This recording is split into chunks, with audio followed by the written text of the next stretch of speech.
Salut tout le monde et bienvenue dans ce nouvel épisode d'Anaïs se fait des films, le podcast où personnellement je suis quasiment morte.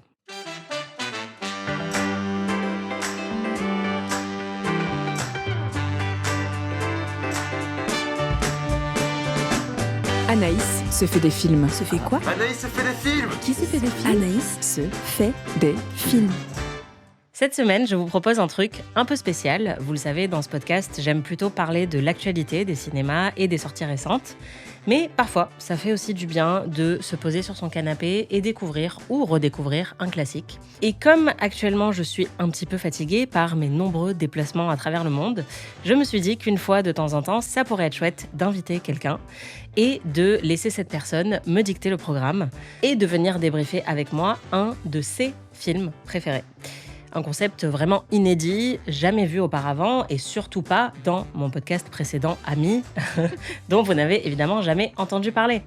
Bref, pour inaugurer ce nouveau format, j'ai fait venir en studio une très bonne amie, une femme du Sud-Ouest, ce qui est déjà une excellente qualité.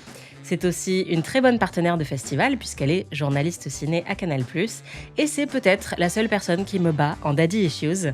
Je veux bien entendu parler de Chloé Valmarie. Salut Chloé. Bonjour Anaïs, je vois pas du tout de quoi tu veux parler. Vraiment, non, je sais pas. Écoute, c'était une pure spéculation. D'accord, très bien.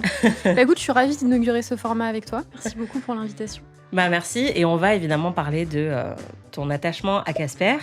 Pourquoi Casper est-il un classique des années 90 ? Bill Pullman est-il le meilleur père de l'histoire du cinéma ? Et est-ce que Casper est un incel ? On en parle dans cet épisode. A ghost. Pleasure to meet you, sir.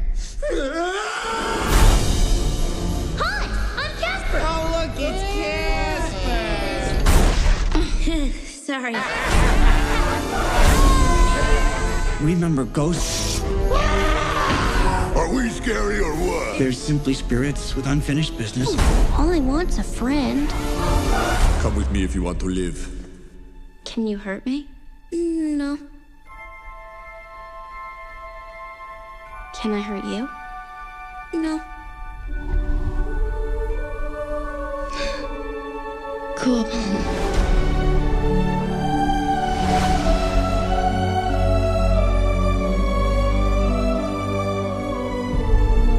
Can I keep you? What a sweetheart. Chloé, quand je t'ai proposé qu'on fasse un épisode sur un de tes films préférés, quasiment immédiatement, tu m'as parlé de Casper. Pourquoi t'as choisi ce film-là ? Écoute, c'est parce que ça parle de mon sujet préféré, à savoir les enfants morts. Non, c'est évidemment faux. Alors, Casper, c'est un film que j'ai énormément regardé quand j'étais enfant. J'avais un peu une obsession malsaine avec les films, c'est-à-dire que je pouvais regarder un film en boucle pendant des jours et des jours. Same.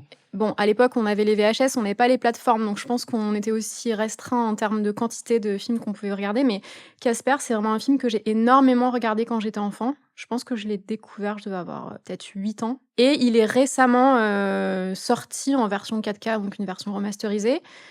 Je l'ai acheté et donc je l'ai revu récemment. Et je pense que c'est un film dont on ne parle pas assez. Enfin, en tout cas, à mon sens, alors que pour moi, c'est un très grand film des années 90.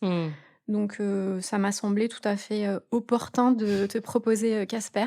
Du coup, c'était la première fois que tu le voyais en VO quand t'as acheté le Blu-ray ? Oui, effectivement, c'est la première fois que je le regardais en VO parce que les VHS, évidemment, c'était de la VF. Je crois puis quand on était enfant, enfin, moi, je regardais pas des films sous-titrés, tu vois, quand j'avais 7-8 ans, quoi.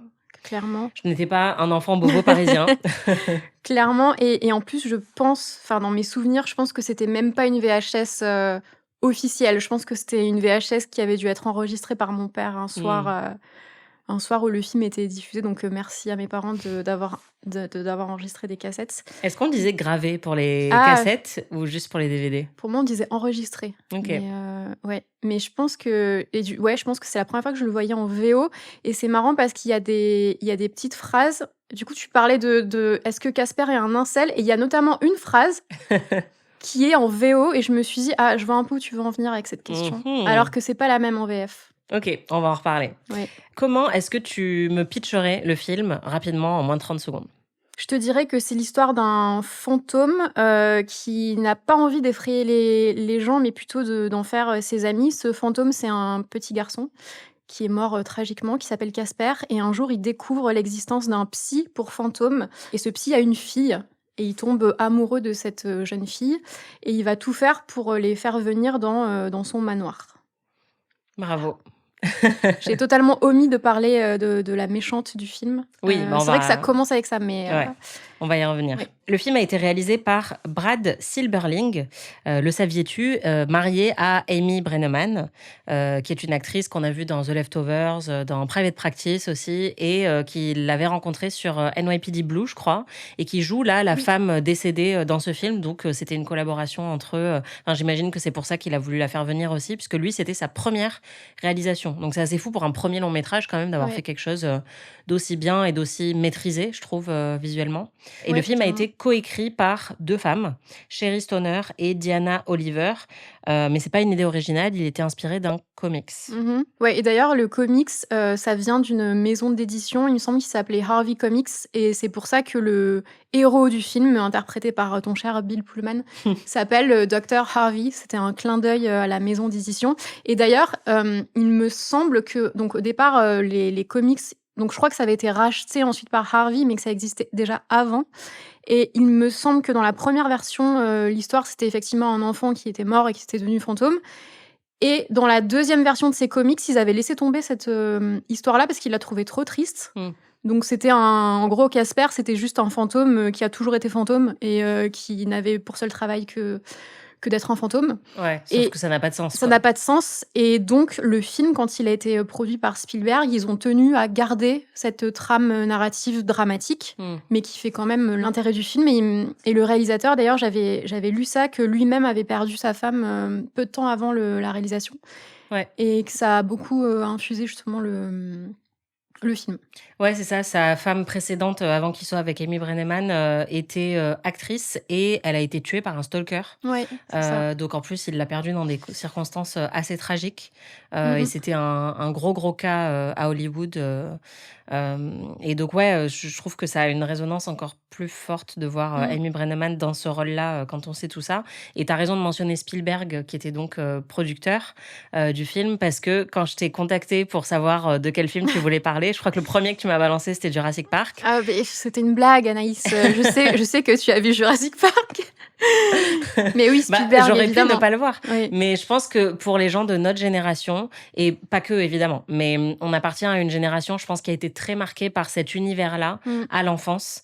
Et moi, je sais que Hook aussi, qui est un Ouais. film un peu mal aimé, mais ça m'a beaucoup marqué parce que J'allais j'étais dire, pile ouais. à l'âge où ça a fonctionné pour moi. Et en fait, Casper appartient à cette Mmh. catégorie. Ouais, Et donc, totalement. même si c'est pas un film de Spielberg, on sent quand même cet ADN-là.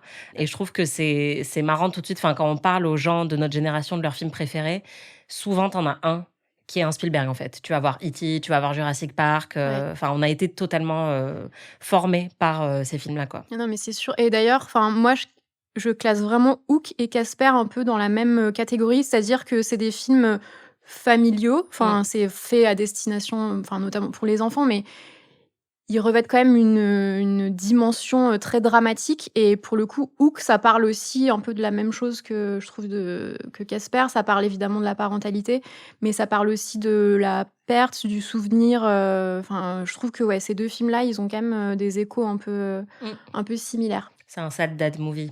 On va en reparler. Enfin, les deux sont des Ouais, sad dad totalement. movies.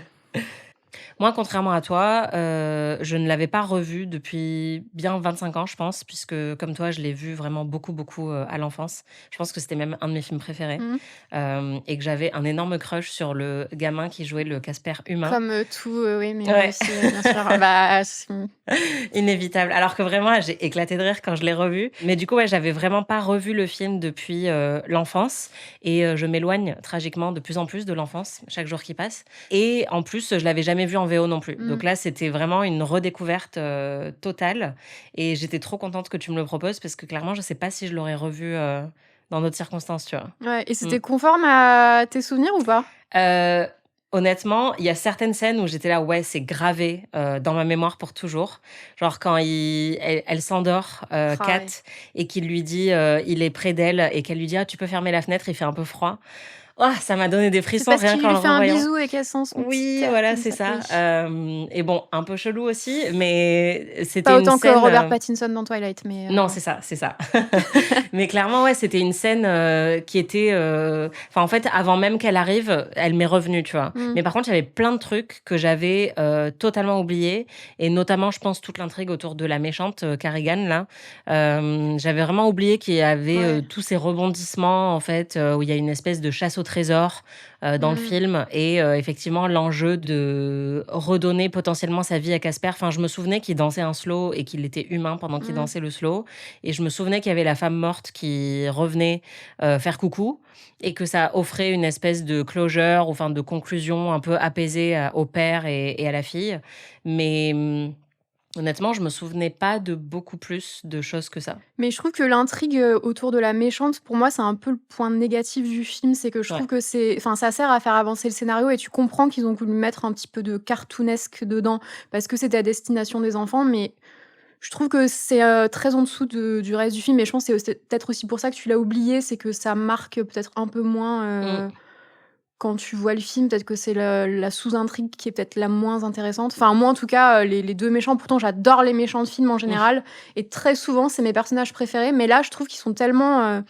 ils ont pas beaucoup de dimensions, je trouve. Enfin, Ouais, ils sont vraiment juste unidimensionnels. méchants. Ouais. Ils sont atroces. Enfin, lui est peut-être un petit peu plus marrant, mais elle est vraiment purement atroce du début jusqu'à la fin. Ouais. Et c'est vrai que je pense, surtout à l'âge où on l'a découvert, pour moi, c'était plus la résonance émotionnelle du film qui était très forte, quoi. Parce que je pense que c'est... Enfin, je me suis fait la réflexion, là, en le revoyant, de me dire que à un très jeune âge, voir un film comme ça qui parle de mort de cette façon, ça a sans doute façonné plein de choses chez moi, tu vois. Et même si je reste terrifiée par la mort, enfin, je trouve que c'est un film très beau pour parler de deuil aux enfants, et pour les exposer gentiment à la mort, puisqu'on a quand même ces fantômes et on a quand même des personnages, enfin, notamment le personnage du père qui meurt temporairement dans le film et qui revient à la vie. Et donc, ouais, je pense que c'est un film qui est très doux là-dessus, mais qui est très impactant aussi parce qu'on se projette. Enfin, moi, je me projetais énormément dans Kat, et donc penser à la possibilité d'avoir un parent mort, voir les deux, etc. Enfin, je pense que c'était très frappant quand j'étais enfant, et donc ça m'est beaucoup plus resté que effectivement la méchante qui veut absolument trouver un trésor. Par contre, je me souvenais que le trésor c'était bidon. Enfin, Ouais. je me souvenais que... C'est émotionnel, le trésor. Ouais, voilà, c'est ça. Exactement, comme dans Citizen Kane. Mais j'avais totalement oublié une grosse partie de l'intrigue. Et alors, il y a un truc qui m'a vraiment surprise. Et ça, c'était un énorme choc pour moi. Et c'est pour moi, en fait, le point le plus important de Casper, maintenant que je l'ai revu. C'est ce manoir. Ce décor incroyable, Art Nouveau, qui est, je pense, mon style préféré parce que j'adore Suspiria et que j'adore les portes comme ça, un peu dans le style Art Nouveau, avec toutes ces courbes de partout, les vitraux aux fenêtres. Et là, mais alors ça, j'avais totalement effacé de ma mémoire. Inspiré de Gaudi, d'ailleurs. Ouais, totalement. L'architecture, manoir incroyable. Et d'ailleurs, le saviez-vous, c'est le manoir qui a servi de décor au clip des Backstreet Boys. Everybody, 2 ans plus tard, mais oui. Il faut vraiment que je revoie ce clip alors. Non, parce que là, vraiment, mais j'ai crié en fait quand j'ai vu les premiers plans du manoir. Et c'est sincèrement, genre souvent quand je regarde des films, je trouve des décors dans lesquels je me projette et je me dis, j'aimerais y vivre, etc. En fait, ma maison de rêve, c'est le manoir de Casper. C'est genre... Viens, on habite ensemble là-bas parce que... Mais grave, non, mais moi aussi, meuf, mais quand tu veux. Non, mais Whipstaff, je pense que je remplacerai le laboratoire un peu de savant fou par un truc plus sympa, genre une bibliothèque, ou tu vois, peut-être un... Mais on garde par contre le roller coaster. On garde le roller coaster. En plus, c'est vraiment... Enfin, c'est réel. Ils ont vraiment construit ça en studio. Donc, quand tu vois Kat sur la petite chaise qui passe par tous les trucs du savon fou, qui se fait coiffer, maquiller, ça, ils l'ont vraiment... Et ça, j'avais totalement oublié. Et en fait, pareil, en le revoyant, j'ai poussé des petits cris parce que, en fait, je suis obsédée, comme toi d'ailleurs, je le sais, par les fêtes foraines, les parcs d'attractions et les manèges. Et en fait, je pense que ça vient peut-être de là. Parce que, enfin, je pense que vraiment, Casper, je l'ai vu à un âge. Et il n'y a pas que ça, parce que j'allais déjà aux fêtes foraines avec mes parents et tout, mais ça bâtit beaucoup de mes goûts, y compris mes goûts en homme et mes daddy issues. Mais clairement, ouais, cette séquence-là avec la chaise un peu manège, c'est incroyable. Mais ouais, c'est le seul truc que je changerais dans l'architecture, tu vois. C'est ce laboratoire. J'ai pas besoin d'un laboratoire, en fait, chez moi. Je mettrais plutôt une salle de projo, un truc comme ça. Il y a quand même un lac. Parce que le bateau sort quand même du lac. Ouais. Donc, moi, je pense mais que je garderais on pourrait le en lac. faire une... comment on dit, une serre, tu vois, un truc un peu, un petit jardin botanique, un truc comme ça. Et en plus, c'est au bord d'une falaise. Enfin, c'est magnifique. Et vraiment, mais ces murs rouges, Ah ouais, non, c'est à l'intérieur, incroyable. là, les plafonds et tout, mais c'est incroyablissime. Et enfin, pour moi, c'est l'élément le plus important de ce film, en fait. C'est le décor Ah ouais, de non. manoir. Bah, surtout qu'en plus, c'est le décor, vraiment, on passe quasiment tout le film dedans. Donc, le décor est ultra important. Et j'ai remarqué quelque chose que j'avais pas remarqué quand j'étais enfant, parce qu'évidemment, maintenant, je regarde avec des yeux d'adulte. Alors, c'est un détail, hein, mais quand tu rentres dans le manoir, il y a une énorme spirale sur le sol de la salle, enfin, là où il y a la scène du bal. Ouais. Et il y a la même chose au plafond dans la chambre de Kat, qui était la chambre de Casper. Donc, ça fait un peu office, je trouve. T'as 2 portails. Un en Oui, c'est bas, vrai. un en haut. Et Whipstaff, ça peut représenter cet entre-deux, du coup, entre les deux mondes. Le monde des morts et le monde des vivants.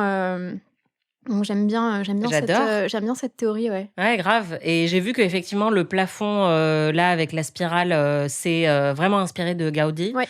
Du coup, j'ai tout de suite cherché qui était le chef décorateur, directeur artistique du film. C'est Leslie Dilley, qui a aussi travaillé sur, accessoirement, Star Wars, Ouais. Alien, Les Aventuriers de l'Arche perdue, Le Loup-garou de Londres. Donc, des films extrêmement mémorables aussi pour leur identité visuelle.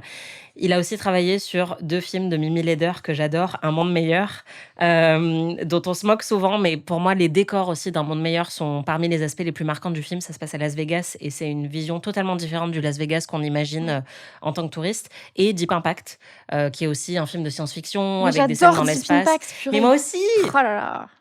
C'est pour ça qu'on s'entend bien. Tellement supérieur à Armageddon. On est tout à fait d'accord. Mais ouais, donc très très grand chef décorateur. Et là, clairement, enfin Bon, certes, à 7 ans, j'étais pas particulièrement férue d'art nouveau ou d'architecture. Je pense que ça se comprend. Mais vraiment, je me suis dit comment j'ai pu oublier en fait l'aspect visuel de ce film à ce point. Parce que, mais incroyable. Enfin, je me souvenais des scènes extérieures en fait du manoir, mais j'avais oublié de la déco intérieure et waouh. Mais c'est ça que j'adore aussi dans Casper, c'est que c'est un vrai film de cinéma avec des gens qui aiment le cinéma. Et pour moi, je pense que c'est vraiment un film d'auteur, Casper, parce qu'il y a tellement d'éléments, et même visuellement, c'est le premier film avec des personnages principaux en images de synthèse, donc il y a un vrai amour du cinéma, je trouve, qui se dégage, et comme tu dis, les décors sont incroyables. Ouais. Et les effets spéciaux ont vraiment pas mal vieilli. Ah ouais, non, toi, en plus, t'as la restauration, du coup, Ouais, le vraiment, 4K. ouais. Moi, je l'ai regardé en haute définition sur ma télé, et c'est vrai que j'étais assez époustouflée. Il y a une scène aussi où il se verse du café, Oui. et le café flotte dans les airs, et vraiment, j'étais impressionnée par la beauté de ce plan. Ah ouais, non, les effets spéciaux, ils ont vraiment pas c'est vieilli. canon, quoi. Ouais, c'est Le moment fou. aussi où Casper est en train de regarder son train, son petit train jouer et qui bâille et le train rentre dans sa bouche.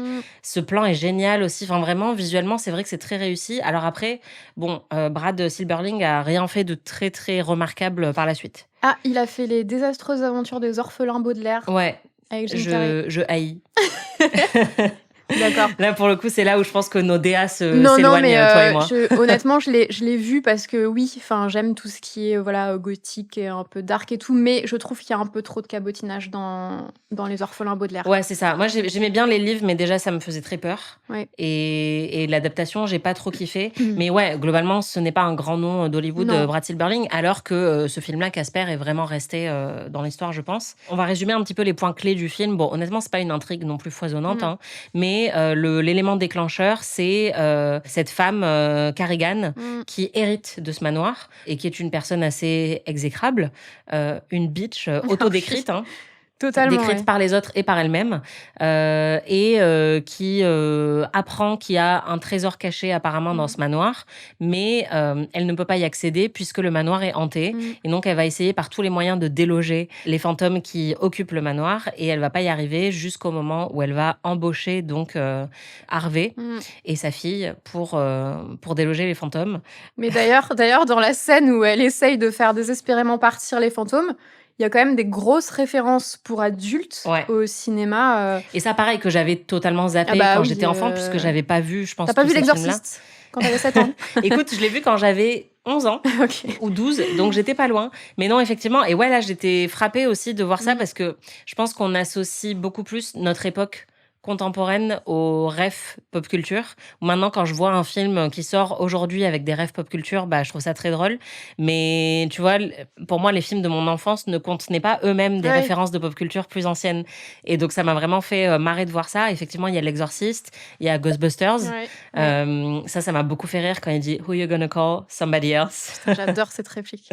Et ça, pareil, je pense qu'en français, tu vois, ça me serait passé vraiment au-dessus de la tête si j'avais pas pu revoir le film en VO.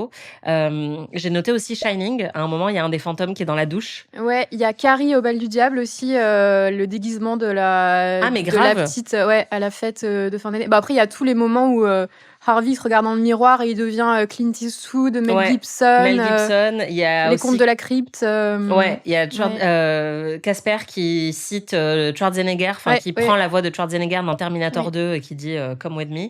Il y a Apocalypse Now aussi. Ah bah, À un moment, les trois fantômes qui arrivent avec la musique d'Apocalypse Now. Et ça, pareil. Enfin, moi, je sais que j'ai vu Apocalypse Now après avoir vu Casper, donc je sais pas quel Et effet tu t'es ça a dit, eu sur mon hey, cerveau. Ouais, voilà. ça, c'est la c'est un musique clin de d'œil à Casper. Casper. Exactement. Non, mais c'est vraiment génial. Donc ouais, je pense que c'est comme quand j'ai redécouvert Buffy en VO et où j'ai pu déceler toutes les références de pop culture et aussi tout l'humour en fait anglo-saxon que j'avais pas forcément capté. Où là, quand ils disent I love the smell of fleshies in the morning en parlant des humains et la référence à Apocalypse Now. Enfin, je sais même plus comment ça a été traduit en français, mais c'est plein de petites couches en fait que j'aurais pas forcément pu déceler sans ce visionnage en VO. Mais c'est pour ça aussi que Casper, il est souvent catégorisé comme un film pour enfants, mais je trouve qu'il y a quand même beaucoup de résonance aussi pour les adultes.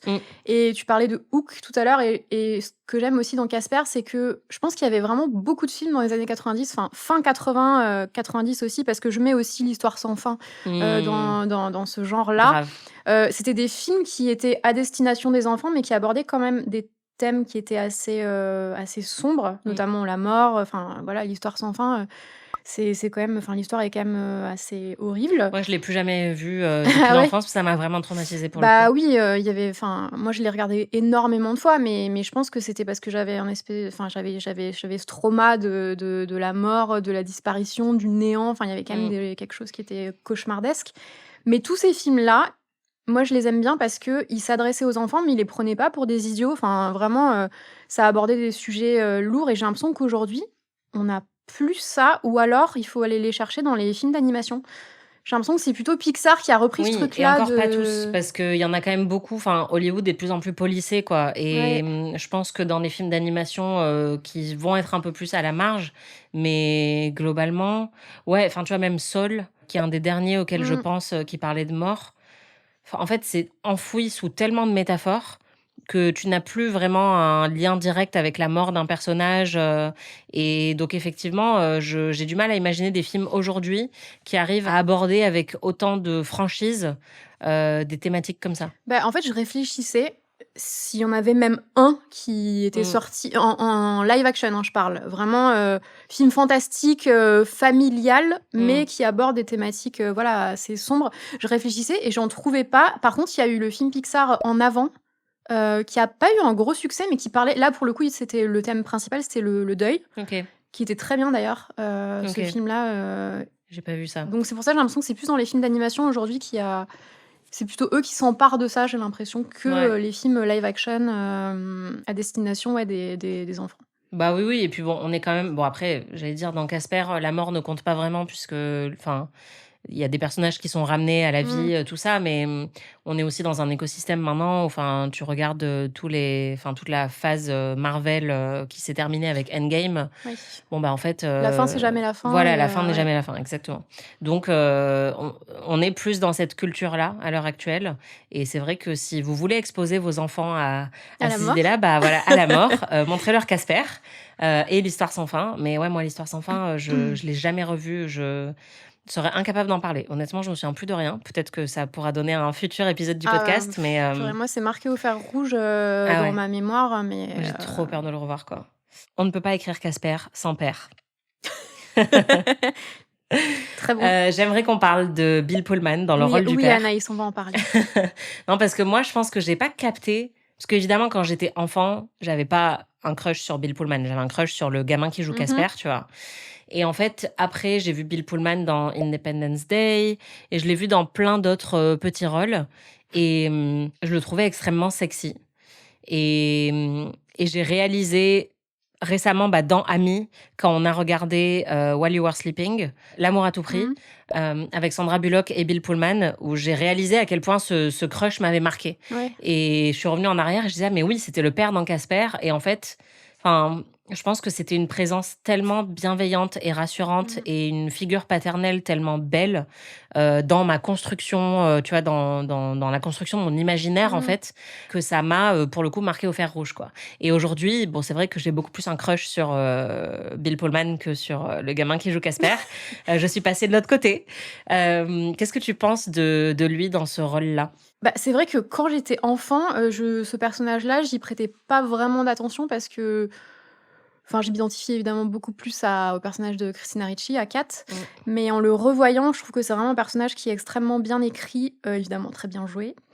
Parce que c'est un personnage qui n'arrive pas à faire son deuil et qui va vouer toute sa vie professionnelle à essayer d'aller chercher son épouse décédée. C'est quand même... C'est dark. C'est dark et je le trouve hyper touchant parce qu'il est vraiment à fleur de peau. Tu sens qu'en plus, il sait pas très bien comment s'y prendre avec sa fille, qui elle aussi vit finalement, je trouve, un double deuil parce que il y a le deuil de sa maman. En plus, c'est une adolescente, donc elle est en pleine construction. Je crois que c'est peut-être le pire moment pour perdre sa mère que quand t'es ado et que t'es en construction. Et il y a aussi le deuil, aussi de son père, parce que finalement, il est plus du tout disponible pour elle. Et puis, comme elle lui dit très bien dans la scène de la voiture au début, elle a aucune attache parce qu'en fait, il arrête pas de la trimballer d'un état à un autre. Lui, parce qu'il cherche sa femme décédée, parce qu'il est persuadé que la mort n'est pas la finalité, et donc elle doit Elle aussi dit qu'elle a affronter changé le deuil. d'école ou de collège genre 9 fois. Ouais, 9 fois, et elle dit qu'elle peut pas se faire d'amis, qu'elle se rappelle plus de noms de ses camarades, qu'elle a mangé dans je sais pas combien de cafétérias différentes. Ouais. Et je trouve que le personnage de Bill Pullman est vraiment super, et en même temps il est drôle aussi. Il peut être très dramatique, très touchant, et en même temps, la scène d'après, il peut faire un truc très drôle qui va désamorcer ça. Et j'aime bien les scènes avec les 3 oncles. Je trouve qu'elles sont hyper drôles, et c'est la caution un peu, un peu cartoon du film. Ouais. Je trouve ça. Moi, drôle. honnêtement, les 3 oncles me faisaient hyper peur quand j'étais petite. Et pour moi, c'était vraiment une présence un peu nocive dans le film. Je voyais pas trop l'humour de ces personnages-là. Oui, ils sont très nocifs. Et ouais. alors que là, je l'ai vu vraiment en redécouvrant le film à l'âge adulte, en me disant, oh, ils sont marrants, et puis ils sont pas si méchants que ça. Et ils font plein de références pop culture, etc. Mais c'est vrai que quand j'étais enfant, pour moi, je le vivais très mal, quoi. La manière dont ils traitaient Casper, et j'avais oublié le jet de caca aussi dans la cuisine, mais assez violent quand même. Il le traite un peu comme Gizmo dans les Gremlins, j'ai l'impression, tu sais, comme les Gremlins, ils s'en prennent à lui. Ou Cendrillon, quoi. Il y a vraiment un truc ils sont vraiment horribles. C'est hyper... et d'ailleurs, il y a même une référence verbale à Cendrillon, puisque à la fin, il y a la scène du bal ou de la danse, et il a un couvre-feu, Casper, avant de retrouver sa forme initiale. Donc, le parallèle entre Casper et Cendrillon est assez présent. Et moi, j'avais été très marquée par la scène dans la cuisine où il mange et où il y a toute la bouffe qui tombe par terre et où lui, il est en train de ramasser. Et donc, évidemment, il y a quelque chose déjà de très fécal dans tout ce qui tombe par terre. Et après, il y a carrément ce jet de merde sur le personnage du père. C'est hyper violent, et moi, ça m'avait un petit peu marqué. Mais par contre, le personnage du père, je le trouve hyper touchant, et je trouve que Bill Pullman est excellent dans le rôle. Il est assez discret, alors que justement, dans L'amour à tout prix, il a quelque chose de beaucoup plus farceur. Là, on sent qu'il est aussi un petit peu dépassé par ce qui lui arrive. Mais ouais, j'avoue que moi, c'est je pense, un personnage qui m'a beaucoup touchée quand j'étais enfant.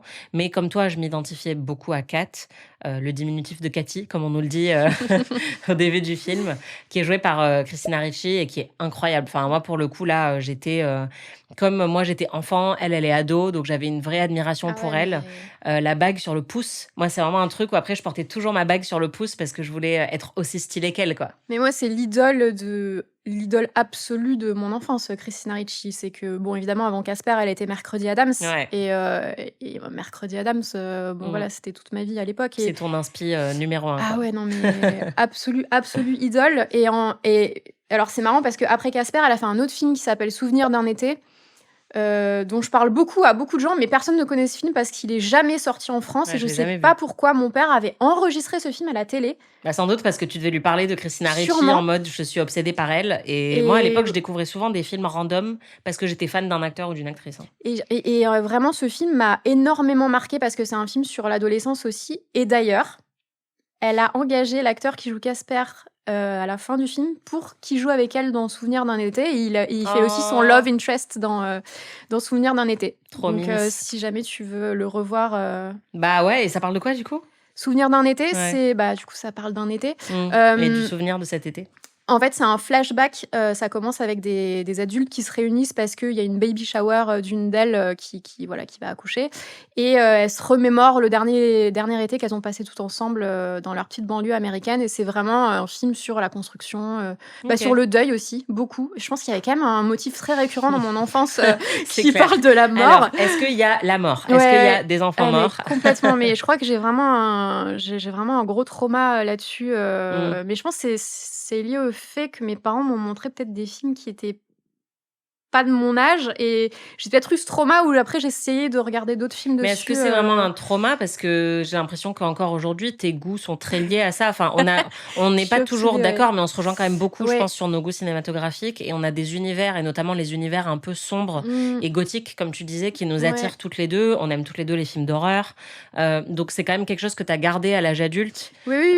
et que tu cherches dans tes choix cinématographiques. Oui, complètement. Après, j'aime aussi Les Visiteurs et les Bronzés. Hein, donc, mais oui, je suis très attirée par cet univers-là. Et quand je me demande d'où est-ce que ça vient, je pense que ça vient aussi des films que j'ai regardés quand j'étais enfant et qui marquent pour la vie, quoi, je pense. Bah ouais. Donc il y avait un motif qui se dessinait quand même à l'époque. La famille Adams, les deux films, je les ai vus peut-être des centaines de fois, quoi.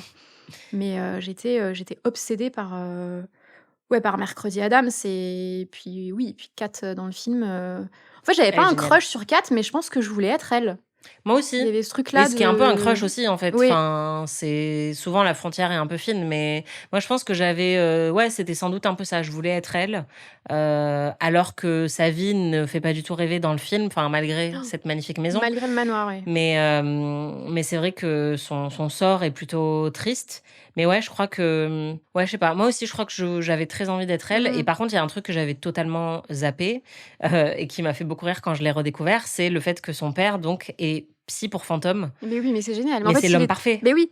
Mais en fait, il était psy déjà au Je départ. suis un fantôme. Viens m'analyser, s'il Non, te mais plaît. c'est génial. Mais en fait, il était psy au départ et quand sa femme est morte, il a décidé de se spécialiser dans la psychothérapie pour Ouais. fantômes. Non, mais c'est Et c'est incroyable. tellement absurde. Je sais pas si c'était aussi dans le comics de base, mais Je crois pas. Hein. en fait, le début de ce film aussi. Enfin, moi, dès le début, je me suis dit, on n'en fait plus des films comme ça quand même. Ouais, c'est Enfin, le gars est psy pour fantôme, quoi. Ah, mais Et c'est génial. c'est vraiment pas l'élément principal du film. Enfin, au final, c'est juste un outil scénaristique pour qu'il arrive dans la maison. Oui, oui. Mais on s'en tape un peu. Et en fait, il y a pas vraiment de séance de thérapie entre lui et les fantômes. Enfin, il essaye pendant 5 secondes et ça marche pas. Ouais, il lâche l'affaire. Mais en plus, Mais- c'est drôle parce qu'il est psy pour fantôme, mais en réalité, il n'a jamais vu un fantôme de sa vie. Oui, c'est ça. Et c'est pour ça que la première rencontre avec Casper, elle est très drôle parce qu'il a super peur, Ouais. alors qu'il est quand même censé être spécialiste des fantômes. Mais c'est là où il se rend compte que, en fait, peut-être que ça existe. Ouais. Donc pendant tout le début du film, même Kat a dit non mais ça n'existe pas les fantômes. C'est pour ça que je trouve que la première rencontre avec Casper, elle est Hyper drôle. elle est super marrante. Et en fait, c'est ça qui est marrant, c'est que, en plus, le titre, effectivement, d'origine, c'est Casper le gentil fantôme, The Friendly Ghost.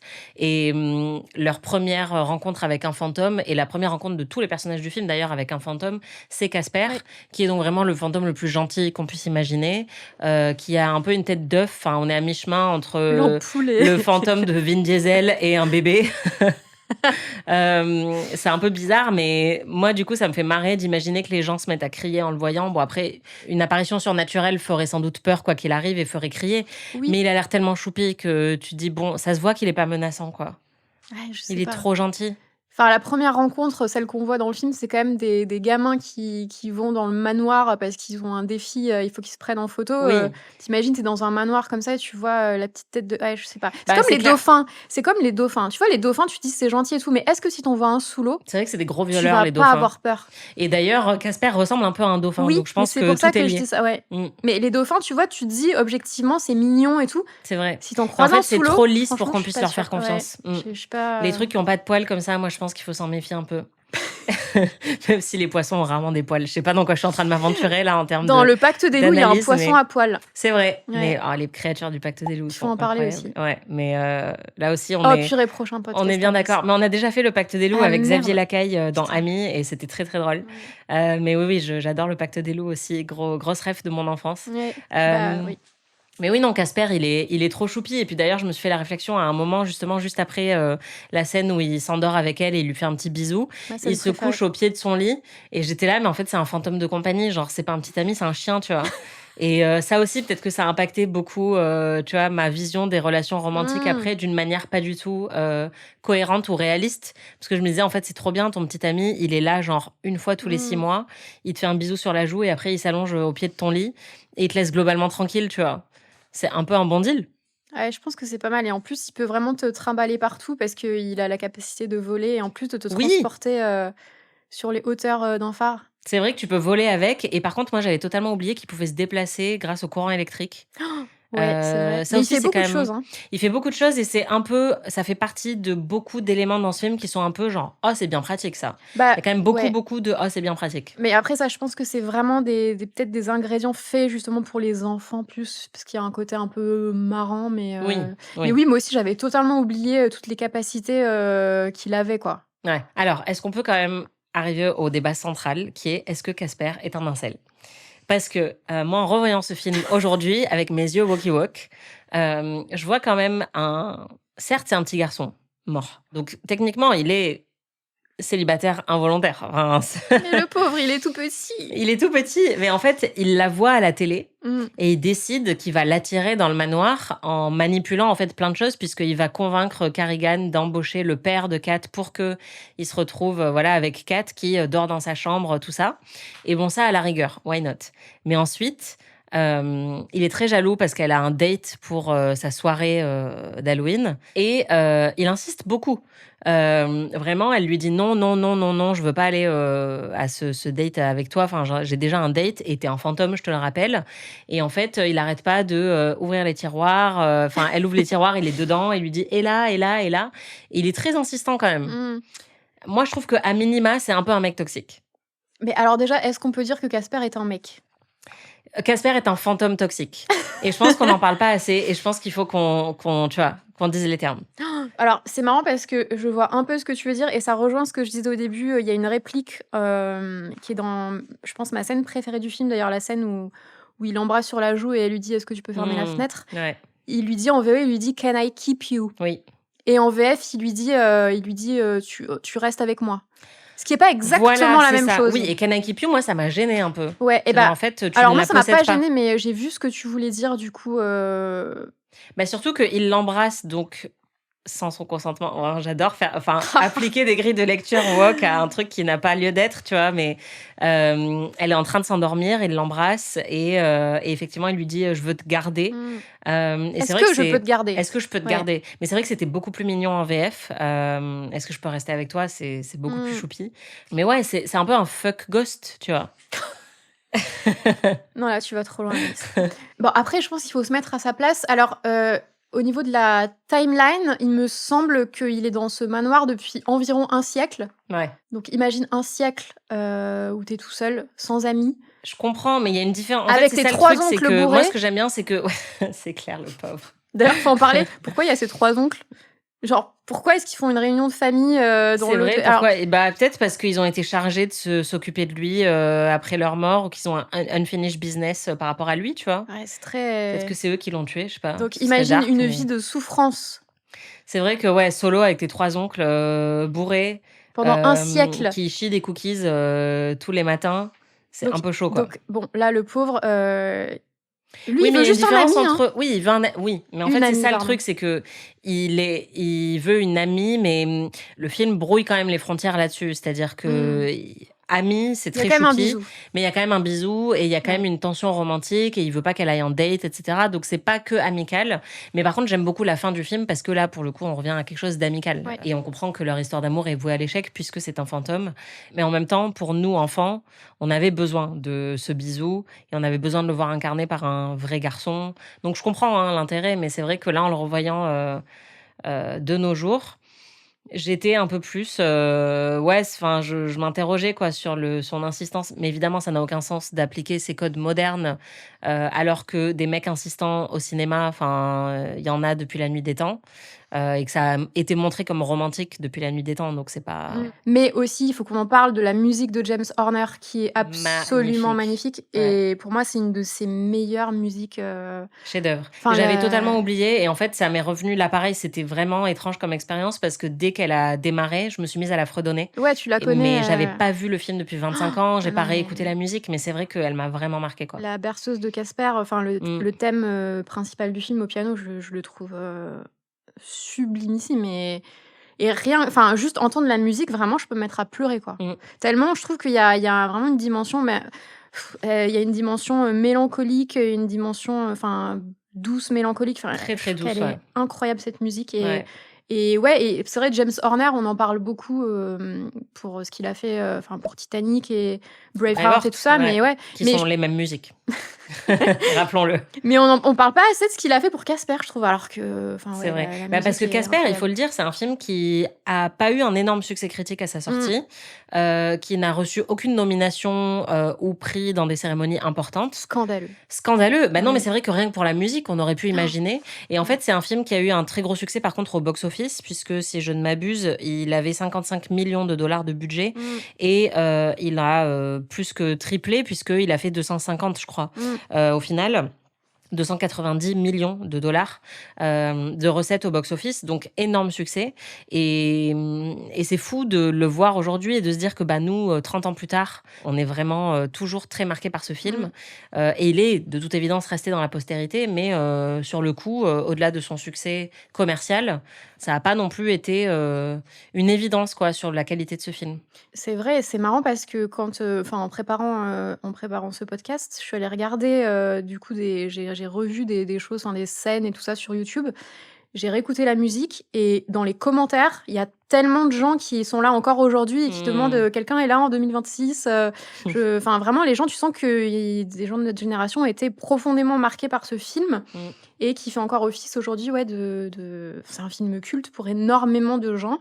Mais je pense que c'est pas pour rien aussi qu'il y a eu une réédition en 4K, c'est qu'il y a de la demande là-dessus et que, ouais, c'est un film, je pense, qui a marqué énormément de spectateurs dans les années 90, au même titre que Hook, que Jumanji, enfin, plein d'autres. Oui, c'est ça. Et en même temps, je pense que, bah, comme on parlait de Spielberg, enfin, c'est un film qui n'a pas le brio visuel d'un Jurassic Park, qui a aussi beaucoup marqué la même génération. Donc, je comprends pourquoi il n'est pas situé au même niveau. C'est un film qui est vraiment très maîtrisé visuellement. Moi, je le trouve très très beau. La photo est très belle, mais c'est un film dont la mise en scène est discrète en fait. C'est pas non plus Oui. une masterclass incessante de composition, etc. Comme on peut le voir chez les Spielberg des années 90 où enfin on avait un talent autrement remarquable, mais c'est bien qu'il soit réévalué aujourd'hui et qu'il soit réédité effectivement et qu'on puisse le redécouvrir et j'imagine en fait revoir ça sur grand écran ça doit péter aussi. Ah ouais, non mais Ouais. Il mais est vraiment, juste très, très beau. là, juste sur ma télé, enfin, les effets spéciaux étaient vraiment magnifiques et j'ai vraiment été surprise parce que je m'attendais à me dire: «Oh, c'est un peu vieilli», comme Jurassic Park, où quand tu le revois, je parle des scènes, pas des animatroniques, hein, mais des scènes vraiment, enfin, les images de synthèse et ouais, ça m'a surprise dans Casper parce que je trouve que ça a pas du tout vieilli et Ouais. Non, je suis d'accord. Franchement, je trouve qu'il a pas du tout mal vieilli, à part une blague sur Oprah qui me semble un petit peu grossophobe. Je l'ai pas. En fait, comme il y a un des 3 oncles fantômes qui est gros, Mmh. et on a l'impression quand même que beaucoup de blagues qui sont faites par ce personnage et autour de ce personnage sont liées justement à sa corpulence. Bon, ça, pareil, désolé d'être walkie walk en 2026, mais c'est clairement les trucs qui m'ont un peu fait tiquer. Ouais. Mais sinon, non, je trouve que ça a très bien vieilli. Moi, le seul truc, c'est plus des trucs très pragmatiques, en fait, de logique. Et pourtant, je suis pas du tout à faire ça d'habitude. Mais là, j'étais un peu en mode, il y a beaucoup de trucs qui sont très pratiques dans ce film. Notamment, bon, déjà, le fait qu'il voyage avec l'électricité, mais une seule fois, parce qu'en vrai, il pourrait du coup s'éclater, enfin, passer sa vie à faire ça, plutôt que d'être dans le manoir avec ses oncles. Et en fait, on le voit qu'une seule fois voyager comme ça. Pour moi, le pire truc, c'est la femme morte qui revient à la fin, mais qui n'a pas une apparence de fantôme similaire à tous les autres fantômes du film. Donc J'étais elle est sûre que méga t'allais dire BG. ça. Non, mais c'est bizarre quand même. Elle a C'est gardé. un ange. C'est parce que C'est c'est ça. pas un fantôme. Mais pourquoi c'est un ange et en même temps elle obéit aux règles des fantômes dans le sens où elle a pas d'unfinished business, elle le dit à son mari Ouais. et donc elle va vraiment traverser vers l'au-delà, mais en même temps ça fait quand même 2 ans qu'elle est morte et qu'elle attend que ce moment se produise. Donc, enfin là, la logique m'a pas semblé très claire. Et en plus, elle dispose d'un super pouvoir où genre elle peut donner à Casper la permission. C'est un peu comme les auto-attestations qu'on se faisait pendant le Covid, tu vois. C'est genre, je sous-signais moi, m'autorise à aller dans la rue. Signé, enfin tu vois, sur un ticket de métro que j'ai trouvé dans mon sac avant de sortir. Là, c'est un peu pareil. C'est genre, tiens Casper, j'ai un super pouvoir. Tu peux être un humain, mais juste jusqu'à 10h du soir. Et après, tu redeviens fantôme. Et c'est moi, la femme morte du mec qui vit dans la maison actuellement, qui ne me suis jamais pointée dans cette région, qui ne te connaît pas, qui va t'attribuer ce pouvoir. Enfin, je suis désolée, mais Wow. quand même, ouais, je sais. Bah alors pour le coup, c'est vrai que moi ça m'avait pas du tout gênée quand j'étais enfant. Mais ça te gêne pas en le revoyant maintenant? Bah ça m'a pas trop gênée. Après c'est vrai qu'ils disent que c'est un ange, donc peut-être qu'elle a. Mais lui, il lui pose la question, il lui dit, est-ce que vous êtes un ange? Et elle répond pas vraiment. Et t'es là, mais pourquoi, si c'est un ange, il n'y a pas la question de traverser à l'au-delà? Et pourquoi elle, ce serait un ange et pas les autres, en fait? Pourquoi Casper n'est pas un ange, tu vois? Enfin, moi, il faut m'expliquer. C'est peut-être la N+1 des fantômes. Et C'est du un coup, peu ça. c'est pour ça que écoute, je sais pas. C'est la big boss. Ouais, non, mais bah après, elle a un côté bonne fée comme dans Pinocchio où elle va. D'ailleurs, attends, faut qu'on parle d'autre chose quand même. C'est le timing. Ok, elle donne à Casper un couvre-feu jusqu'à 22h, mais Ouais. il était 9h53 quand elle lui a dit c'est ok, tu peux être un humain. Parce Ouais, que le j'avoue. pauvre, il a même pas une danse, quoi. Il a un slow. Et C'est- après, bon, c'est les coups de 10 heures les plus longs de l'histoire, parce qu'il a quand même le temps de bien lui faire son bisou et tout, alors que les autres, ils ont déjà disparu. Mais oui, clairement, cette scène-là, tout ça, c'est un peu capillotracté. Après, on est dans un film sur des fantômes, donc Ouais, why not? franchement, je pense que juste. Il kiffait de la mettre dans une belle robe rouge, quoi. C'est ça. C'est vrai qu'elle est très jolie, sa robe rouge. Ah ouais, elle est super. Mais même toute la scène avec Bill Pullman, enfin, ses adieux là, quand elle lui parle et. Enfin, moi, cette scène, elle me fait tellement pleurer. J'ai pleuré aussi. Ah ouais, non, mais elle est. J'avoue, elle est bon, très, je très pleure belle. actuellement 78 fois par jour parce que je suis en syndrome prémenstruel, mais j'ai vraiment, vraiment, vraiment chialé, quoi. Ouais, non, elle Non. est très belle cette scène. Et Ouais. puis, bah, c'est parce que c'est quelque chose qui. Enfin, lui, il a cherché ça depuis 2 ans et il pensait. Je pense au fond de lui, il pensait que c'était pas possible. Et là, tout à coup, il l'a face à lui et en fait, il sait même pas quoi dire. Enfin, c'est elle Mm. qui lui dit des choses.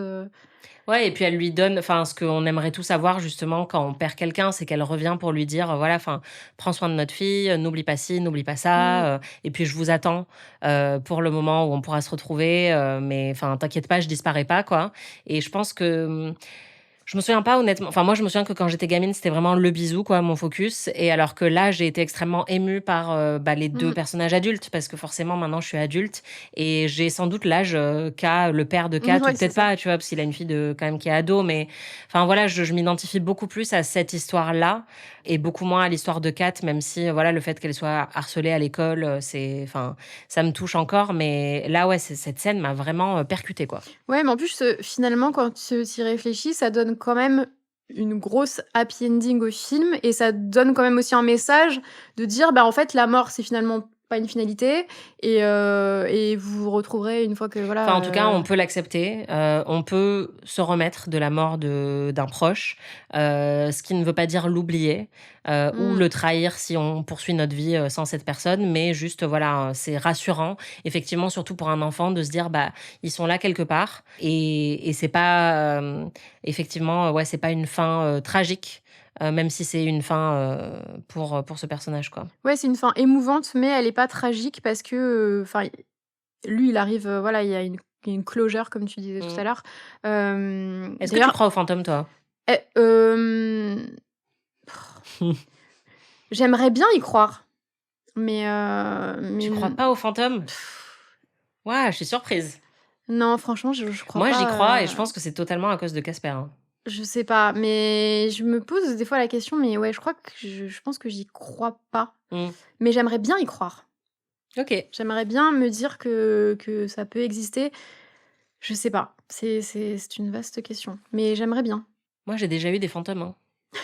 À tes oreilles? Alors déjà, oui. Non, mais à Austin, au Texas, j'avais un fantôme. Allez, c'est reparti sur Austin. On a un bingo, sachez-le, en festival dans lequel il y a mes mentions de Austin au Texas. Mais on avait un fantôme et il a volé le ketchup de ma coloc. Et c'est comme ça qu'on a vraiment compris qu'on avait un fantôme. Et donc, on a fait des recherches sur quoi faire quand on a un fantôme à la maison. Parce que vraiment, moi, elle m'a écrit un jour en me disant « T'as pas pris mon ketchup ?» Et je dis « Ah non, je mange pas de ketchup, donc c'est clairement pas moi. » C'était la preuve. Et c'était la preuve qu'on avait un fantôme. On avait aussi, tu sais, les ventilos, parce qu'au Texas, dans toutes les pièces, t'as ça, là, les ventilos à l'ancienne, où tu tires sur la ficelle. Et parfois, ils se déclenchaient tout seuls. Et ils se mettaient à tourner très, très vite. Et donc, on s'est dit, clairement, on a un fantôme qui aime le ketchup. Et on a cherché sur Internet et on a vu que, voilà, il fallait pas les provoquer et qu'on pouvait totalement cohabiter avec eux. Donc, on a dit, bah voilà, bonjour fantôme, on est chill, t'inquiète pas, tu peux rester là. Par contre, prends pas le ketchup, c'est pas cool, tu vois. Mais voilà. Donc, j'ai déjà eu des fantômes et ça s'est plutôt bien passé. Et ça s'est plutôt bien passé. Et je pense que Casper, à un très jeune âge, m'a appris à être tolérante envers les fantômes, à ne pas avoir peur d'eux et au contraire accepter le fait que bah, c'est plutôt chouette de se dire que n'importe quel endroit dans lequel on vit peut aussi être habité par des gens qui, tu vois. Après, je pense qu'il y a plusieurs manières d'aborder le terme de fantôme. Je pense qu'on peut être hanté par des gens, dans le sens plutôt bienveillant. Je pense qu'il y a des gens qui nous quittent jamais parce que, enfin, des proches, je pense que voilà, quand tes proches disparaissent, ils te quittent vraiment jamais. Donc, est-ce que ça peut être des fantômes?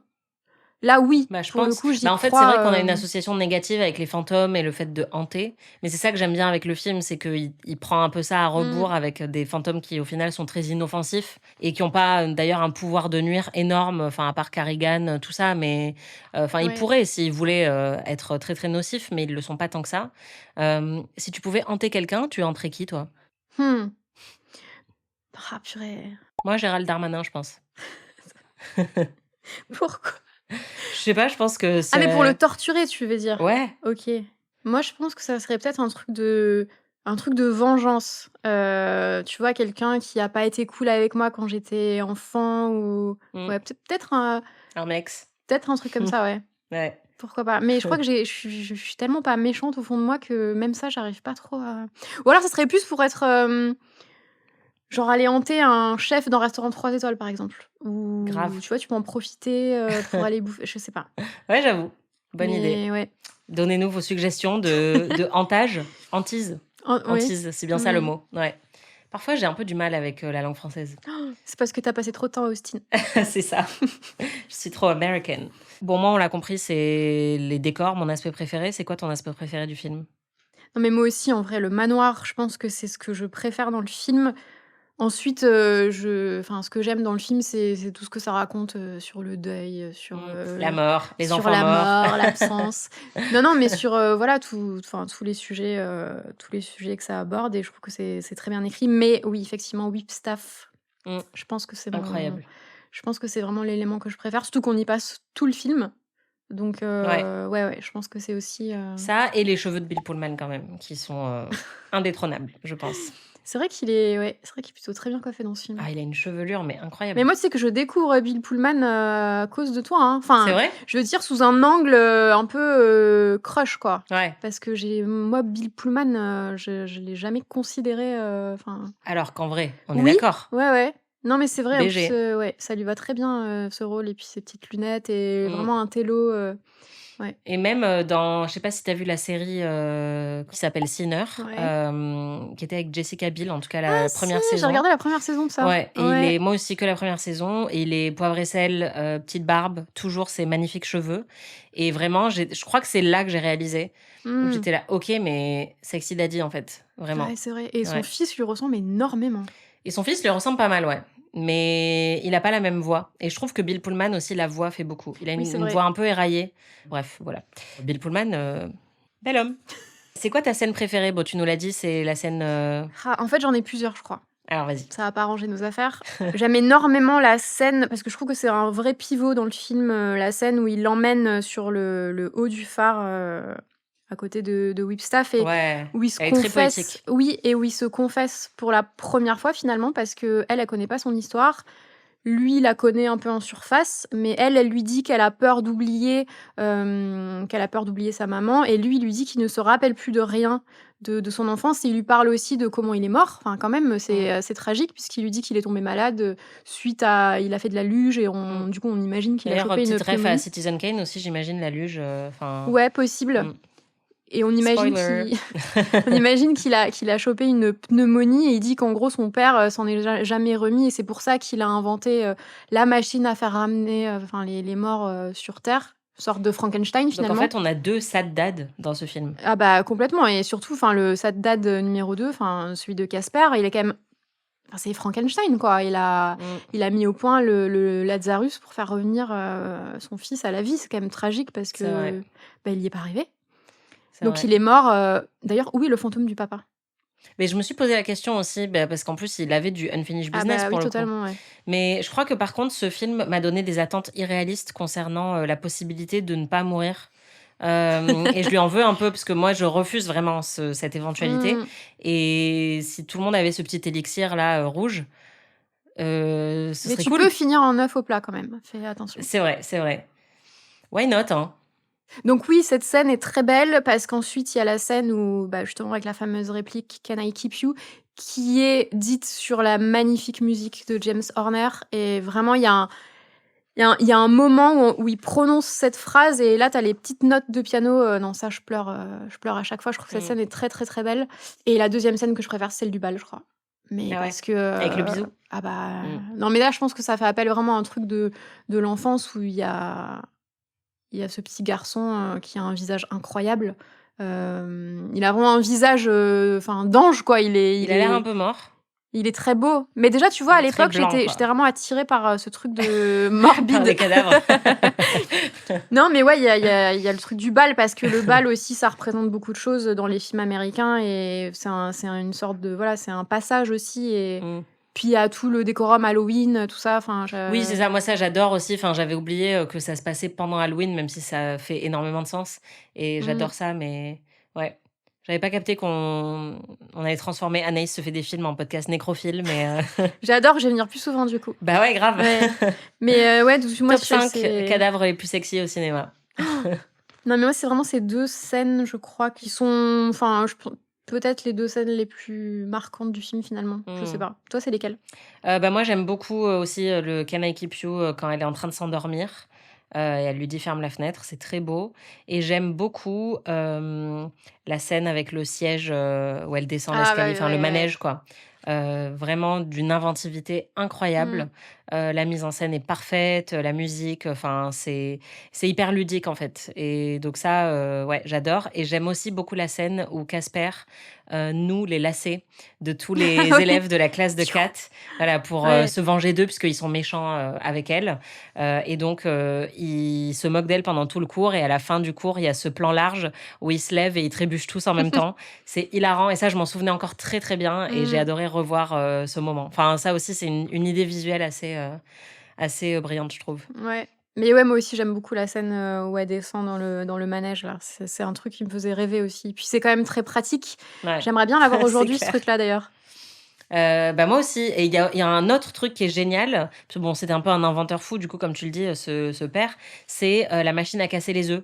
Ah oui. Juste au-dessus de la poêle, là. Ouais. Incroyable. Incroyable. Mais il y a Vraiment, vraiment maison une parfaite. thématique œuf très, très, très, C'est très vrai. importante. Hein. C'est vrai. Thématique omelette très prononcée dans Casper. Mais je pense que si on veut aller plus loin et faire vraiment de la philosophie de comptoir, on peut ramener ça à la naissance avortée, tout ça. Enfin, je pense qu'il y a un vrai C'est truc vrai. là-dessus. La poule et l'œuf. Non, mais parce que Casper, voilà, c'est un enfant qui n'a jamais pu vivre sa vie. Il a jamais été cuit, en non, fait. mais d'ailleurs, faut qu'on parle d'un truc parce que je me suis dit avec le recul, est-ce que le Casper qu'on voit à la fin, il a le même âge que le Casper fantôme? Parce que j'ai l'impression qu'il est plus grand, moi. Moi aussi. Enfin, en fait, on a vraiment l'impression que le Casper de base, c'est un enfant, quoi. Ouais. Genre qui a 6 ans, 7 ans max. Alors que pour danser avec Kat, il faudrait plutôt qu'il soit ado. Donc là aussi, encore un truc bien pratique. Ouais, on est d'accord. Clairement, ça Ouais, correspond ouais. pas. Ouais. Pour moi, il est plus petit quand il est fantôme, mais... Oui, parce que quand il est fantôme, t'es un peu en mode c'est gênant. Enfin, il est pas cute, il est pas sexy, quoi. Ouais, c'est ça. Alors que, enfin, je veux pas dire que l'enfant de 13 ans est sexy non plus, mais enfin, clairement, tu peux avoir un crush sur l'enfant humain, alors que sur Casper, pas trop, quoi. Quand t'es enfant toi-même, enfin oui, globalement, c'est un œuf transparent, quoi. Dans le podcast Ami, on aimait bien élire un MVP du film. Ce serait qui ton MVP pour ce film? Est-ce que je peux répondre autre chose que 4? Bah oui. Non, mais je suis en train de me poser la question à moi-même parce que je pense que je peux Ok, pas dire autre pardon. chose que 4 qui Je me arrive quand retire de même, ta réflexion. qui arrive quand même à avoir une super baraque, à se faire respecter par tout son lycée alors que c'est quand même mal barré. C'est vrai. Enfin, juste là, elle est intouchable, quoi. Mais rien de ça n'est de son fait. Certes. Moi, mon MVP, si tu veux, c'est le père de Carrigan, qui a quand même légué des dizaines de millions de dollars à toutes ces associations de défense des animaux, et que elle est dernière sur la liste, genre après les animaux, tu vois. Et il lui a juste légué ce manoir qui était en très mauvais état il y a 50 ans, et maintenant il est juste condamné. Moi, je trouve que ce mec est assez stylé. Enfin, clairement, il a compris que sa fille était une connasse et qu'il fallait rien lui léguer de très important, quoi. Ouais, ok. C'est vrai. Intelligent. Ouais, j'avais pas pensé à ça. Mais c'est vrai, ouais. Voilà. D'ailleurs, il parle de dauphin dans Ah, ok. dans ce truc-là. Alors, on le cancel aussi. Tout le monde est cancel. Non, mais ton MVP, ça peut être le manège, ça peut être... Ça peut aussi, c'est pas forcément des êtres, personnages, des personnages. non, Ok, ouais. alors, ok, bah le MVP, c'est le manoir. Ok, bah oui, en même temps, inattaquable. Ah bah oui. Je suis d'accord. Mhm. Je suis d'accord. Ouais, non, il est incroyable. Non, mon crush, ce c'est le manoir, je crois. Same. Est-ce que tu as une réplique préférée? Bah, j'adore, bon, après, c'est drôle, mais j'adore la réplique du Ghostbuster au début, quoi. Qui vous Ouais. allez appeler, pas nous, quelqu'un d'autre. C'est génial. Bah, celle-là, je la trouve vraiment géniale. J'adore. Moi, il y en a une qui m'a fait mourir de rire, et je pense que c'est un peu ma MVP aussi, mais c'est la journaliste qui fait le sujet télé Ah oui. sur Harvey, qui est psychiatre, enfin psy pour les fantômes, et qui dit bon, cette semaine, ils sont à Santa Fe, but next week, who knows? Oui. J'ai adoré. Vraiment, c'est tellement nul en fait, mais cette journaliste mérite d'avoir une longue carrière de présentatrice. Et en fait, il y a plein de petits trucs aussi que j'avais sans doute pas capté dans la version française. Et là, par exemple, quand ils sont en train de lire le testament au début, l'avocat Gibbs dit comme elle vient de perdre son unique père. Pour appuyer encore plus sur le fait qu'elle est vraiment triste. Et il y a Kat qui dit aussi à un moment, oui, je suis sa... Il dit que je suis... Gibbs dit, je suis son avocat très proche et personnel. Et elle dit, moi, je suis sa fille très proche et personnelle. Ah oui, de ça, Harvey. je me rappelle de ça. Ouais. C'est bien écrit aussi. Enfin, en fait, il y a plein de petits trucs qui peuvent passer très rapidement à la trappe parce que c'est des one-liners hyper rapides. Mais comme tu dis, c'est aussi ça qui offre un intérêt pour les adultes qui regardent le film. Il y a plein de petites répliques marrantes, quoi. Bah, c'est ça, oui, je pense que... Mais c'est ça que j'aime bien aussi, c'est les films qui s'adressent un peu à tout le monde, où chacun peut trouver son compte. Mais oui, effectivement, quand tu regardes le film aujourd'hui, tu vois plein de choses que tu n'as pas vues quand tu étais enfant. Mais j'imagine qu'il y a d'autres films Oui. où c'est le cas aujourd'hui, quoi. C'est quand même marrant parce que d'un côté, il y a des détails absolument époustouflants dans le film, et de l'autre côté, il s'embarrasse tellement pas de plein de trucs scénaristiques, bon, tout ce qu'on a déjà listé. Le fait que, honnêtement, ils s'interrogent quand même pas beaucoup sur le fait qu'ils vivent avec des fantômes.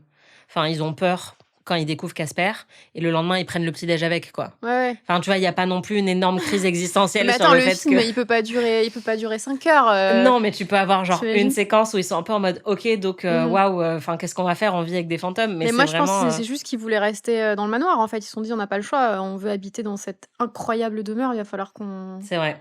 vive avec C'est eux, vrai. quoi. Moi, je pense que c'est quand Kat, elle a vu la machine à casser les œufs, là, elle a dit ok, c'est bon, franchement, j'accepte n'importe quel fantôme. Ah ouais, je Du pense moment que qu'il me fait le petit-déj le matin, Mm. je prends. Encore une fois, enfin, c'est un fantôme à tout faire, quoi. Il est hyper pratique. Il te borde la nuit, il te fait le petit-déj, il te harcèle de temps en temps. Vraiment, il est C'est, multifonction.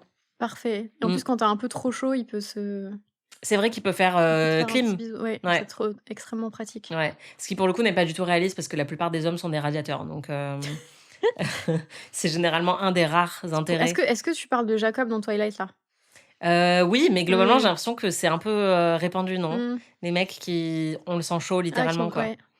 Alors que les meufs ont tout le temps plus froid. Enfin, on n'a pas la même température corporelle, les hommes et les femmes. Et d'ailleurs, c'est un vrai sujet puisque la température au bureau est souvent réglée sur la température corporelle des hommes. Et c'est pour ça que les femmes ont toujours plus froid au Mm. bureau que les hommes. Parce qu'en fait, on s'adapte à leurs besoins physiologiques à eux. Un peu comme pour les médicaments, par exemple, qui sont testés que pour les hommes. Et donc, voilà, c'est un vrai sujet. J'apprends plein de choses. T'as vu? Ouais, je suis trop contente d'être venue. Pour finir, souvent on fait des recos dans le podcast. C'est quoi tes meilleurs films de papa triste? Ah, ben on en a parlé tout à l'heure, hein, je crois que Hook, Ouais. ça reste quand même un très grand film là-dessus. Après, est-ce qu'on peut ne pas citer Interstellar? On est obligé de citer Interstellar, même si on l'a cité dans les meilleurs films d'espace, pareil la semaine dernière, Ouais, mais il en fait coche c'est beaucoup. meilleur film tout court. Ah oui, bah, Interstellar. il coche beaucoup de cases, mais Papa Triste aussi, ouais, Ouais. beaucoup. Alors attends, moi j'en ai d'autres. Bon, After Sun déjà. Ouais. Manchester by the Sea. Papa très triste. Triste tout court. Ouais, très Ouais. triste. Et The Father avec Anthony Hopkins. Ah oui. Voilà. Je voulais qu'on termine sur une note joyeuse, tu vois, c'est pour ça. Ouais, très bon. Et tes films de fantômes préférés, du coup, c'est quoi? Bah, je pense Sixième Sens, Mhm. même si j'avais pas capté que le twist était un twist la première fois que je l'ai vu. Mais j'aime beaucoup. Pour moi, c'est A Ghost Story. Ah ouais, grave. Très, Ghost très, très, Story, très haut. magnifique. Meilleur film sur l'hyperphagie aussi. Mais Très très rare mais d'avoir des belles cette scène est représentations incroyable d'hyperphagie. Ouais. parce que tu sens le temps qui passe à ce moment-là. Mm. Et beaucoup de gens l'ont critiqué, genre ah mais qu'est-ce qu'elle est chiante cette scène, et j'ai envie de leur dire mais en fait c'est fait exprès Mais pour que vous voyez le temps qui passe. Ouais. Alors imaginez le Non, fantôme. et puis la douleur, en fait, la douleur de ce qu'elle est en train de ressentir. Mais oui, et, mais enfin, ouais, non, moi, c'est Ghost Story. J'ai été vraiment bouleversée par ce film. C'est vrai qu'il est très, très beau. je le mets peut-être au même niveau que Casper dans mes films de fantômes préférés. Ouais. Mais Il y a quoi après, d'autre? alors après moi j'en ai un autre qui est, enfin j'allais dire qui est pas très connu, si, mais c'est Personal Shopper de Olivia Assayas. Grave. Très bon choix. Très bon film de fantôme, et je trouve que c'est une des plus belles interactions avec un fantôme que j'ai vu au cinéma. La scène où il apparaît, mais il apparaît, c'est juste une espèce de brouillard. Je trouve que cette scène est très très belle. Ah ouais, Personal Shopper, c'est magnifique. Il y a un peu dans Sils Maria, il y a un peu de ça Oui, aussi, oui, mais c'est oui. moins quand même, moins prononcé. Mais Personal Shopper, oui, c'est le fantôme de son frère, et puis pour le coup qui est vraiment, enfin qui prend vie quoi à la fin avec la tasse comme ça qui vole. Et après il y a quand même les autres de Amenabar, je pense. Ouais, totalement. Mais incroyable tes recos. Voilà. Franchement, mic drop. Mais je pense qu'il y en a beaucoup d'autres. Hein. Je pense qu'il y en a beaucoup d'autres, mais moi, tu vois, par exemple, Ghostbusters, c'est pas mon, non, moi c'est non pas mon plus. délire. Mais non, là, franchement, t'as plié le game. Bravo. Mais en tout cas, c'est marrant parce que les films que j'ai cités, c'est que des fantômes gentils. C'est vrai. C'est des fantômes malheureux. Enfin, ils n'ont pas volonté de nuire. Même si dans les autres, au début, on peut se demander parce qu'il y a. Mais y a parce une que c'est tension, vrai qu'en mais- fait, les fantômes nuisibles, ça se transforme souvent en films d'horreur et de Ouais. possession. Et donc, on est moins dans le côté juste apparition surnaturelle. Mais ouais, non, moi, j'aime beaucoup tous ceux que tu as cités. Je trouve que c'est très bien. Et est-ce que le fantôme de Ghost Story, ça serait pas Casper? Ce serait tellement triste. Genre, non. Imagine. Donc Casper est aussi un très bon musicien, c'est ça que tu es en train de dire. Et s'est marié avec Rooney Mara. Ouais. Quelle Incroyable. vie, quelle Ouais. vie. Quelle existence. Non, mais vraiment, ouais, moi, ce que j'en retiens, j'ai été très frappée par toutes ces références pop culturelles, toutes les petites touches d'humour, en fait, que j'avais pas forcément saisies à l'enfance. Et je trouve que c'est un film qui a très, très bien vieilli. Ah oui, complètement. Il a quand même 30, plus de 30 ans. Ouais, c'est un film de 95. 95, ouais, donc ouais. 31 ans. Ouais, non, pareil, qu'il a extrêmement bien vieilli. Et puis voilà, les sujets universels sont toujours évidemment d'actualité, puisque nous n'avons pas encore trouvé de remède à la mort. Ouais, mais ça ne saurait tarder, j'espère. Merci beaucoup, Chloé, d'être venue parler de Casper et de m'avoir imposé de revoir Casper. Franchement, j'étais ravie de me plier à l'exercice.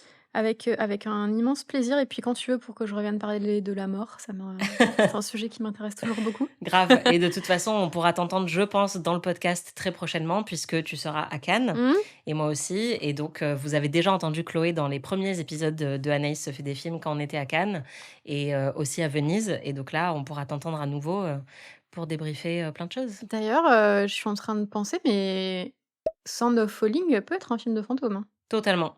Totalement. Ouais. Sound of Falling qui était un gros coup de cœur pour nous deux et dont j'ai pas mal parlé dans le podcast. C'était Anaïs se fait des films, édition Nostalgie. Merci beaucoup Chloé d'être venue. On se retrouve à Cannes. Et merci à vous de nous avoir écoutés. Si vous avez aimé cet épisode, laissez 5 étoiles, un commentaire, partagez, likez, donnez-nous toutes vos recos de meilleurs films de fantômes et meilleurs films de papa triste. Si vous n'avez pas aimé cet épisode, je m'en fiche. Laissez-moi me faire des films. Et puis, on se retrouve très vite.